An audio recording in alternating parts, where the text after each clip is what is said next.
The first few seconds that define everything. She was 32, healthy, successful, in love. The night before, she texted her sister, "Talk tomorrow." Tomorrow never came. You see, we think we have time.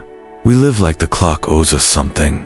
But what if I told you the most important moment of your entire life happens right after you wake up? Not when you hit a goal, not when you get the call, not when you make it, but in that first raw, silent second when your eyes open and you realize, I'm still here. But here's the brutal truth. Most people don't even notice it. We scroll past it. We rush it. We give it away to alarms, texts, deadlines, distractions, noise, and the cost. We lose our center before we even leave the bed. Let me tell you something that might shock you. If you don't own your attention the moment you wake up, the world will steal it and it won't ask for permission. This isn't some poetic theory. This is your nervous system. This is your inner compass. And if you skip over that first moment of your day, you're not starting fresh. You're starting reactive. And the rest of your day becomes a game of catch-up you never asked to play. Right now, there are people, good people, who are waking up in hospital beds with tubes in their lungs, just wishing they could breathe unassisted again. Right now, someone just lost a friend. Someone else didn't wake up at all. And here you are, alive, awake, still on the clock of existence. That's not small. That's not random. That's everything. Yet most people treat waking up like it's nothing, like it's background noise. Lila used to. She lived in Brooklyn, fast life, fast career, fast burnout. Every morning, she'd reach for her phone before she even said her own name in her head. News, notifications, deadlines, scrolling through other people's lives before she'd even return to her own. She didn't realize it then, but she was giving the steering wheel of her mind to strangers before sunrise. Until one day after, an anxiety spiral that landed her in a therapist's office. Someone asked her, "What's the very first thing you say to yourself when you wake up?" She paused. She had no idea, because she'd never been awake to her own beginning. That night, she made a decision. She turned her phone face down. No alarms, just breath, just awareness. The next morning, when she opened her eyes, she whispered, "I'm here." That's it. 2 words. 1 anchor. It changed everything. Because here's the ancient Stoic truth. If you don't take charge of your first thoughts, your first energy, your first presence, someone else will, and they won't care about your peace. The Stoics people, like Zeno, Marcus Aurelius, Epictetus, they didn't have Instagram, but they faced pressure, politics, pandemics of their own kind. And what they discovered was this: the first few seconds of your day are not neutral. They are the sacred gate to your entire mindset.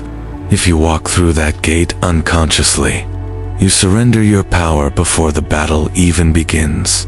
That's why you need anchors, daily truths to bring you back. Not motivational fluff, not performative positivity, but grounded, practical, soul-centered reminders of who you are and what matters. So in this video, I'm going to share 5 powerful things to tell yourself every morning. And I promise if you practice them, your days won't just change. You will. But before we go there, do me a favor. If this message already hit something deep, if it woke something up in you, take 1 second, hit that subscribe button, and be part of this community. Your support helps this channel grow, and tells the algorithm this content matters. More than that, it gives us the motivation to keep showing up and building this space with intention. Alright, you ready?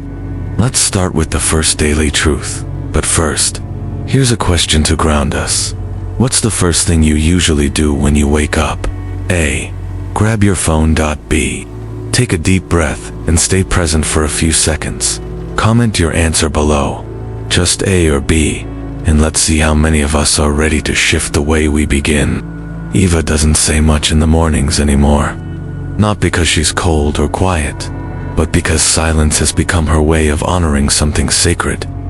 At 34, after losing her mother without warning, she discovered something that textbooks, mentors, and years of photography couldn't teach her: the miracle of breath. She lives in Portland now. Her mornings start before the city does, before the cafes open, before the trains hum through the tracks, before anyone expects anything from her. And when she wakes, she doesn't rush. She doesn't scroll. She doesn't even reach for the light. Instead, she places her hand over her chest, closes her eyes, and whispers, "I'm grateful to wake up today. Nothing was promised, but here I am." Those words are more than ritual. They are resistance. In a world that trains us to want more, chase more, demand more, Eva has chosen to acknowledge what already is: life, a chance, the breath in her lungs. That shift didn't come easily. The loss of her mother cracked something open. It left a silence so loud it echoed in her bones. But in that grief, she found clarity. She realized we live as if we're owed tomorrow. We say "see you soon" as if fate has signed a contract. But the truth, every time your eyes open, it's a gift you didn't earn. And the only sane response to a gift that enormous is gratitude. But not the cliché kind. Not the kind printed on coffee mugs or stitched into throw pillows. Eva's gratitude isn't soft. It's fierce, because it was forged in pain. It knows what it's like to miss someone's voice and know you'll never hear it again. It knows the weight of time when it becomes memory instead of possibility. And that kind of knowing changes how you see mornings. It changes how you see everything. Gratitude, when it's real, doesn't ignore life's mess. It anchors you in it. It lets you say, "This isn't perfect, but I'm here, and that's enough." That's always enough. Neuroscience now confirms what the Stoics knew centuries ago. The way you start your morning shapes the architecture of your mind. A daily gratitude practice can literally rewire your brain for resilience, for optimism, for presence. When you acknowledge life before reacting to it, you train yourself to respond, not just survive. Eva's added something new to her mornings. She calls it the 30-second gaze. Every day, she stands by the window and just looks. No commentary, no analysis, just awareness. Sometimes it's a bird on a wire. Sometimes fog rolling over rooftops. Sometimes just light soft and slow. She stays in that moment until she feels herself arrive. It's her way of saying, "I'm back. I made it. I'm here." You can build that same moment for yourself. It doesn't have to be complicated. It doesn't even have to be quiet. Just intentional. Before you do anything, before the shower, before the coffee, before the inbox, pause, breathe, and say it. "I'm grateful to wake up today. Nothing was promised, but here I am." Then ask yourself this: what do I have today that I didn't earn?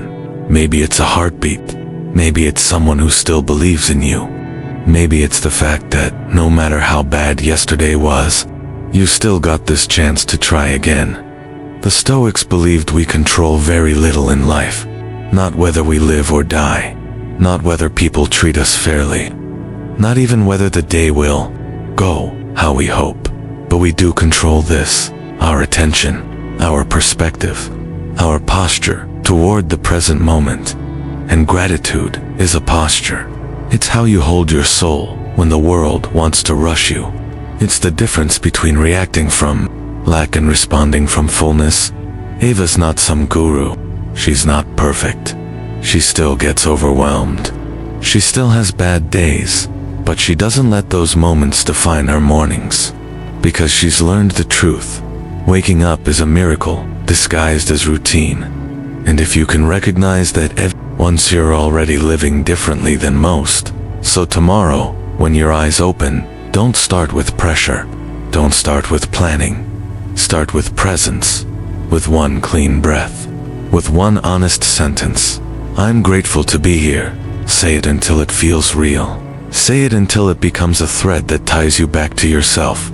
Because in a world that constantly pulls you outward, Gratitude is the quiet act of returning home. Dante never expected his life to unravel so quickly. One month, he was signing autographs outside stadiums in Denver, a professional athlete with sponsorships and fans. The next headlines branded him a failure, a business decision gone wrong, a scandal he didn't see coming, and everything he built gone. He couldn't sleep, couldn't breathe right. His mornings became a loop of regret. Every time he opened his eyes, he felt the weight of yesterday pressing on his chest like it wanted to crush him.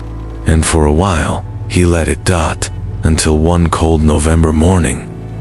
Standing barefoot in his kitchen with nothing left to prove and nothing left to lose, Dante said something out loud. Not to anyone, just to himself. Yesterday has no power here. He said it again, louder. Yesterday has no power here. And in that moment, something shifted, not in the world around him, but in the world inside him. The truth is, we carry way too much from the day before. Things we should have said, things we wish we hadn't, conversations that didn't go right, failures we haven't forgiven. And most of it isn't even happening anymore. It's just echoes, ghosts of moments long gone that still haunt our present because we never gave ourselves permission to release them. The body may rest, but the mind often doesn't. We sleep, but we don't reset. We wake up with yesterday's weight still strapped to our backs, wondering why we feel exhausted before the day even begins. But what if you didn't have to carry it? What if you could begin again, not in theory, but in practice? The Stoics believed that every day is a new life. Seneca wrote, "Every day is a little life, and our whole life is but a day repeated." That means each morning is not just a continuation of the chaos. It's a threshold, a doorway into a new narrative. Dante built a ritual around this. He calls it the backpack reset. Before his feet hit the floor, he imagines a backpack beside his bed. Inside it, every argument, every failure, every ounce of shame he's tempted to pick up. Then, he visualizes himself leaving it there, not because those things didn't happen, but because they don't belong in the day he's about to build. Try it. Tomorrow morning, close your eyes before rising. Picture that emotional backpack. Feel its weight. Then take a slow breath and imagine unclipping the straps. Set it down. Leave it, even if just for today. Because the past only owns you if you drag it into the present. Carl Jung once said, "I am not what happened to me. I am what I choose to become." Those words became Dante's compass. They reminded him that mistakes don't define your responses do. And forgiveness isn't just something you give to others. It's a mercy you owe yourself too. Letting go isn't about pretending the past didn't hurt. It's about refusing to let it decide how you show up today.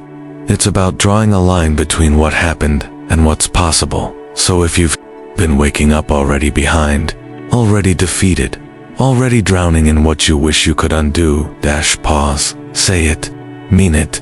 Yesterday has no power here. Then build a new beginning. Write it down if you need to. Stick it on your mirror. Make it your mantra. And here's a bonus exercise Dante swears by. Take 5 minutes and write a letter to yesterday. Say whatever you need to say, then tear it up. Burn it if you need to. Let the act of release become real, physical, grounded, because starting over isn't weakness. It's wisdom. It's emotional discipline. And it's a strength most people overlook. Strength to stop carrying what no longer belongs to you. Not every day will feel clean. Some mornings, the weight will sneak back in. But the more you practice this release, the faster you recognize the stories trying to hitch a ride on your present. And the quicker you can return to your truth. You are not your worst day. You are not your last mistake. You are not the silence after something broke. You are this breath, this choice, this chapter. Dante still has scars, but now he wears them with intention, not as proof of failure, but as evidence that he keeps showing up, because that's what real strength looks like. Not perfection, but presence. And you can't be fully present in a day you haven't claimed as your own. So tomorrow, claim it. Start fresh, say it again, and say it like your future depends on it. Yesterday has no power here. Micah used to think his thoughts were facts, that if something showed up in his mind, an anxious scenario, a harsh inner criticism, a doubt about the future, it had to mean something. It had to be real. That was before the spiral, before the sleepless nights, the over-caffeinated mornings, the meetings where he smiled through clenched teeth while his chest was burning. He lives in Austin now, works remotely as a developer, and you'd never guess he deals with anxiety on a daily basis. But he does. It's quiet, relentless, and often invisible. What changed wasn't the thoughts themselves, but his relationship to them. It all started when his therapist said a simple line, "You are not your thoughts." Micah didn't believe it at first. It sounded like some inspirational fluff you'd find on social media. But then he tried something radical. He started noticing his thoughts, instead of obeying them. There's a difference between reacting and witnessing. Most people never pause long enough to realize they have a choice. They think whatever the mind produces must be followed. But the mind is a storyteller, not a truth teller. And sometimes, it tells horror stories just to feel safe. That's what Micah learned. He began practicing what he now calls window mode. Every morning he sits by his apartment window for 2 minutes. No phone, no agenda, just breath and awareness. He watches the cars pass by, the morning light shift across rooftops, the wind play with tree branches.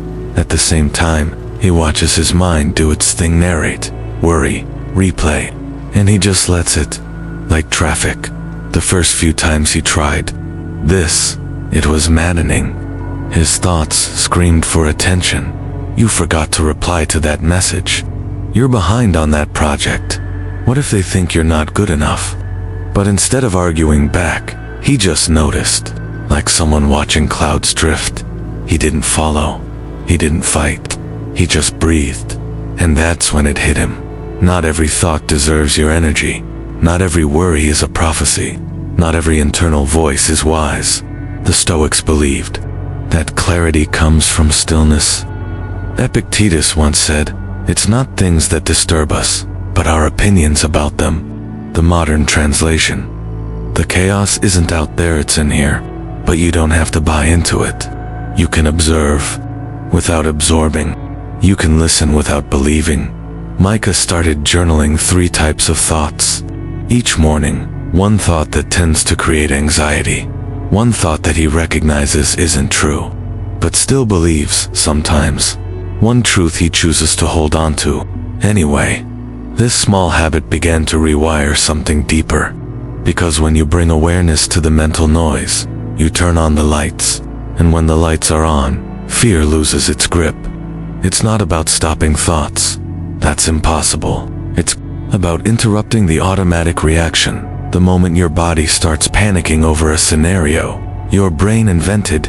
It's about seeing the difference between mental chatter and inner wisdom. That gap between stimulus and responses, where your freedom lives. Micah still has anxious thoughts, but now he knows how to respond. When a thought shows up uninvited, he pauses and asks, "Is this helpful or just habitual?" Most of the time, it's just noise, leftover patterns, and like a radio playing in the background, it only gets louder if you keep turning toward it. You are not your thoughts. You are the one noticing them, the one choosing which ones to feed, the one who gets to decide what voice narrates your day. So, tomorrow, when you wake up, try this.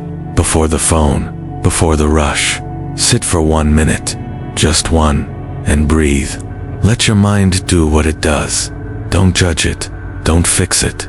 Just watch, then remind yourself gently, but firmly, I am not my thoughts. I choose what I follow. Because the world may be loud, but you're louder when you decide to be. Taylor doesn't run a coffee shop to become rich. She runs it because it lets her build a space where people feel seen, where strangers are greeted by name, where the barista knows your story, not just your order. In Charleston, South Carolina, tucked between cobblestone streets and the morning hum of the market. Taylor has made kindness the foundation of her life's work. It wasn't always this way. Years ago, she thought strength meant being untouchable.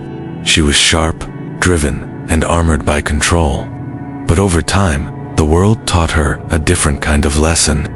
When her father passed away suddenly, when friendships faded, when life became more about endurance than joy, she realized something. Being hardened didn't protect her, disconnected her. Kindness became her rebellion.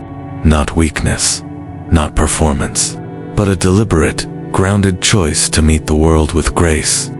She started to notice the small things. The man who came in every morning and sat in silence. The teenager who always avoided eye contact. The woman whose smile didn't quite reach her eyes. She learned that most people are carrying invisible weight, and the softest gestures can be the strongest things in the room. Marcus Aurelius once wrote, "Kindness is invincible, if it's sincere." Taylor keeps that quote on a small card, taped near the register. It reminds her that grace isn't passive. It's active, intentional. It's looking someone in the eye when they expect indifference. It's holding space, even when you don't agree. It's staying rooted when you want to lash out. She began a quiet practice she calls the kindness inventory.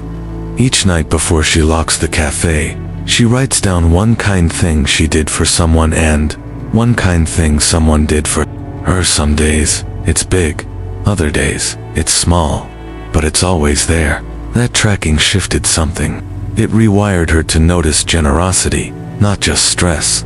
To remember that warmth still exists, even in a cold world. Kindness is not about being liked. It's about being aligned. It's choosing to be the person who interrupts cycles of rudeness, of detachment, of fear. The person who makes others exhale when they walk into the room. That kind of presence isn't loud, but it's unforgettable. The Stoics understood this power. They taught that virtue is the highest form of strength, and kindness, when practiced sincerely, is a form of self-mastery. It requires you to pause before reacting, to listen before judging, to extend compassion even when your ego wants revenge. It's not softness, it's self-control. Taylor sees it play out every day. When a customer snaps, she doesn't mirror the energy. She breathes, she listens, she holds the moment long enough for something different to enter. Often, the tension melts not because she won the argument, but because she chose peace over performance. There's a myth in our culture that kindness makes you vulnerable, that if you're gentle, you'll get stepped on. But the truth is, it takes far more courage to stay open than it does to shut down. Anyone can be guarded, anyone can defend, but to stay soft in a harsh world, that's power. Taylor doesn't get it right every time. Some days, she's tired. Some days, the world feels heavy. But her commitment isn't to perfection, it's to presence, to returning, again and again, to the version of herself that leads with grace. You can do the same. You don't need a cafe. You don't need the perfect mood.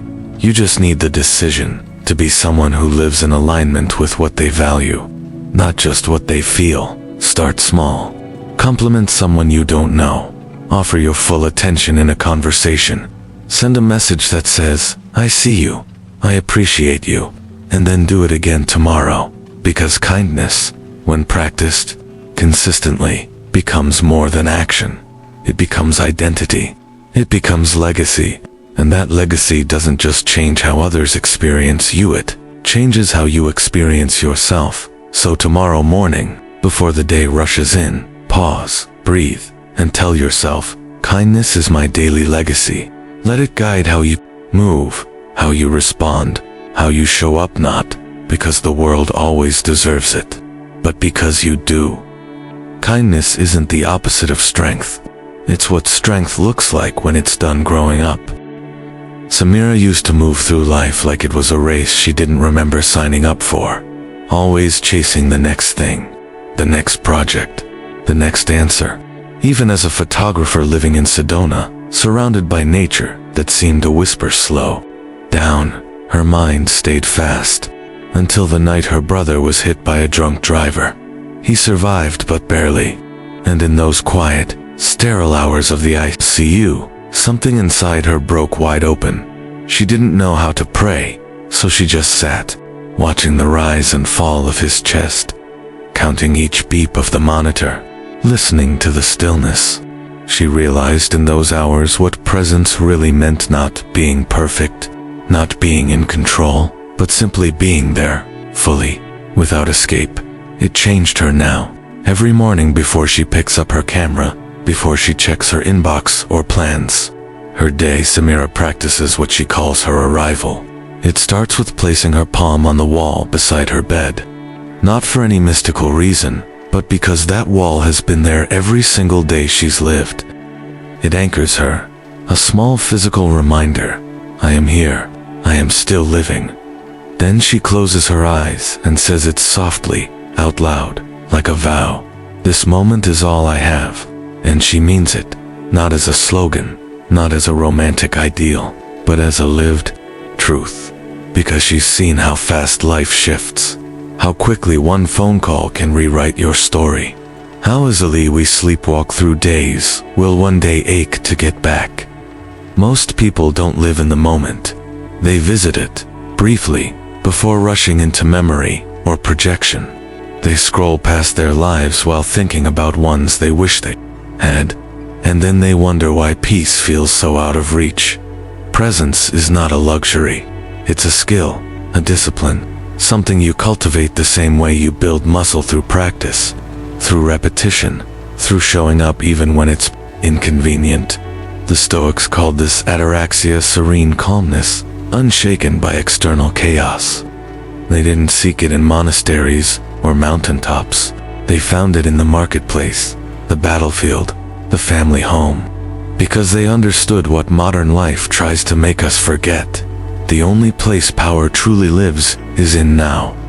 Samira started a practice called moment mapping.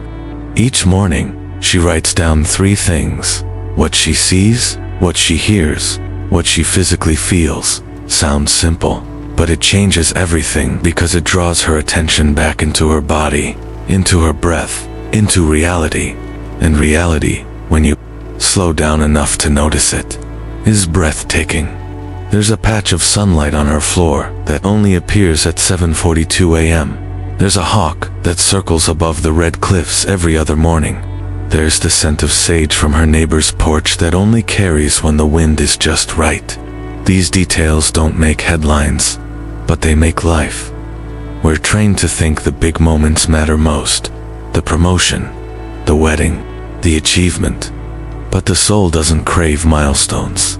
It craves presence. The quiet knowing that you are here for your life, not just watching it happen.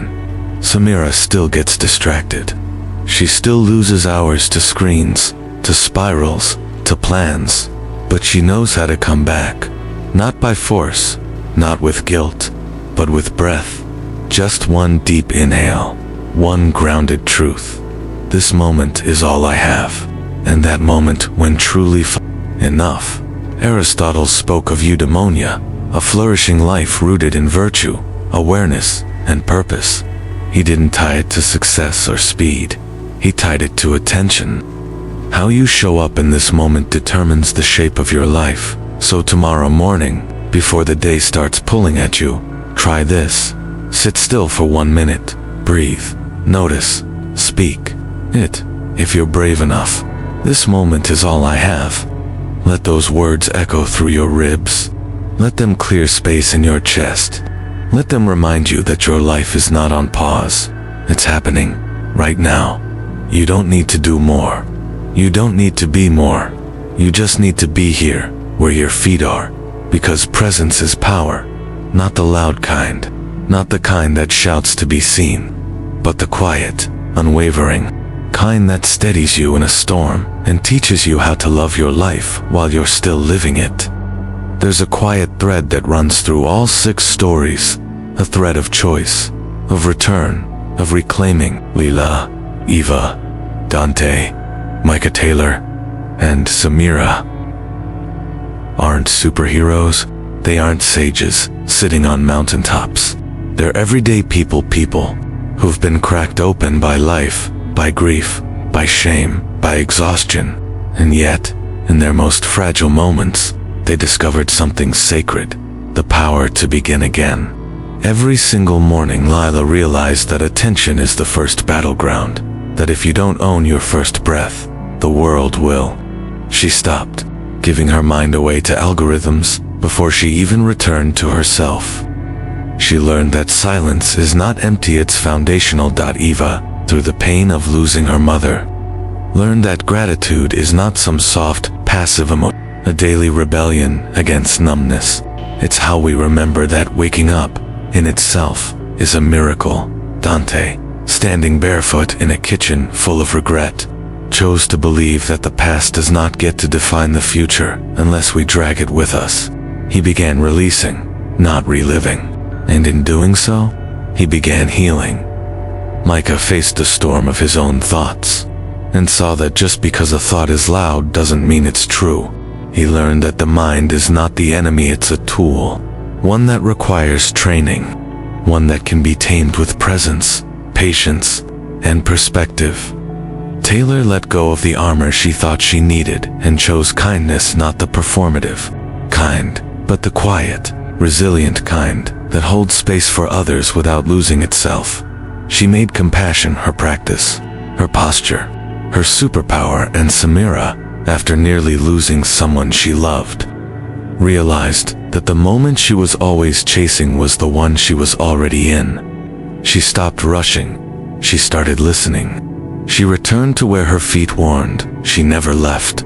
Together, these stories form a map, a blueprint for how to live with more intention, more depth, more clarity in a world that rewards noise and speed. They remind us that life doesn't happen in the someday. It happens in the seconds most people scroll past. And here's the deeper truth they point us toward. Every single morning is a chance to start over, not because yesterday didn't happen, but because today deserves a version of you that's not shackled to it. The lesson is simple, but not easy. You don't have to be perfect. You just have to be present. You don't have to control everything. You just have to claim your moment. So, how do we apply this? Start by choosing one practice. Maybe it's Lila's stillness before the screen. Maybe it's Ava's morning whisper of gratitude. Maybe it's Dante's visual ritual of letting go. Maybe it's Micah's 1-minute observation of thoughts. Maybe it's Taylor's kindness inventory. Or maybe it's Samira's moment, mapping, naming what's real, right now, before the world pulls you into what's not. Whatever it is, make it yours. Build it into your morning, not as a task, but as a return. Let it become the anchor you reach for when life feels heavy. Let it be the seed that grows into something sturdier than motivations, something unshakable. Because in the end, this isn't just about mornings. It's about mastery, of mind, of mood, of meaning. And maybe the question isn't what kind of day will I have? Maybe the real question is, what kind of presence will I bring to this day? Now it's your turn. I want to hear from you. Which story resonated with you most? Which morning truth spoke directly to your life? Was it about letting go like Dante? Reclaiming stillness like Lila? Training your mind like Micah? Comment below with your answer, or simply type the name of the character whose path you saw yourself in. Let's build a conversation worth showing up for. You never know who might read your comment and feel a little less alone. And if this message stirred something in you, if it helped you pause, breathe, reflect, please consider subscribing to the channel. It's more than a number. It's a sign that this kind of content matters, that you believe in a slower, deeper, more intentional way of living. When you subscribe, you're not just supporting the next video. You're becoming part of a movement, a quiet one, a grounded one, but one that might just change how you show up for yourself and for the world. Thank you for being here, for listening all the way through, for choosing presence. We'll see you in the next video. Until then, keep returning to the truth. This moment is all you have, and it's more than enough.